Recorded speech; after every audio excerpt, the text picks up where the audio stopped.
দীর্ঘ ৩৫ বছর পর সংসদ সদস্যদের প্রতিদ্বন্দ্বিতাপূর্ণ ভোটের মাধ্যমে বাংলাদেশের ২৩তম রাষ্ট্রপতি নির্বাচিত হয়েছেন বিএনপির প্রার্থী মির্জা ফখরুল ইসলাম আলমগীর।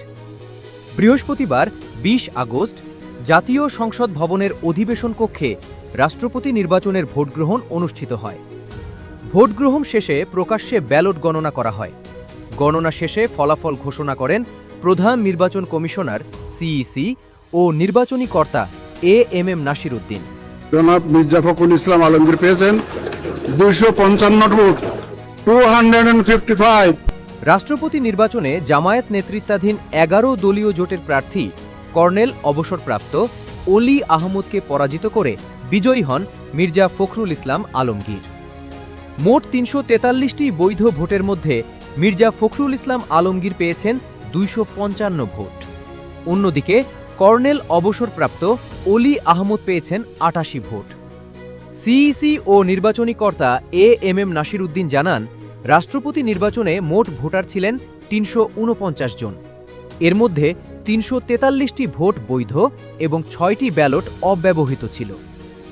বিভিন্ন ত্রুটির কারণে আইনের বিধান অনুযায়ী ৪টি ব্যালট রিপ্লেস করা হয়। ভোট গণনা শেষে তিনি মির্জা ফখরুল ইসলাম আলমগীরকে দেশের ২৩তম রাষ্ট্রপতি হিসেবে নির্বাচিত ঘোষণা করেন। নির্বাচনের ফলাফল ঘোষণার পর নতুন রাষ্ট্রপতি মির্জা ফখরুল ইসলাম আলমগীরকে লাল গোলাপ দিয়ে শুভেচ্ছা জানান প্রধানমন্ত্রী তারেক রহমান।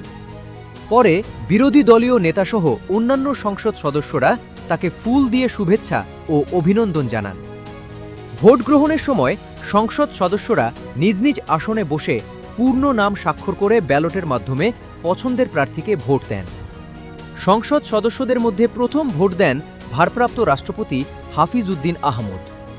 এরপর ভারপ্রাপ্ত স্পিকার ব্যারিস্টার কায়সার কামাল, প্রধানমন্ত্রী তারেক রহমান সহ অন্যান্য সংসদ সদস্যরা ভোট প্রদান করেন।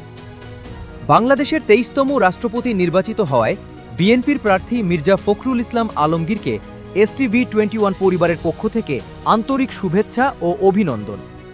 নতুন রাষ্ট্রপতির দায়িত্বে তার সফলতা, সুস্বাস্থ্য ও দীর্ঘায়ু কামনা করছি। দেশের গণতন্ত্র, সার্বভৌমত্ব ও জনগণের কল্যাণে তার ভূমিকা আরও গুরুত্বপূর্ণ ও কার্যকর হবে, এটাই প্রত্যাশা।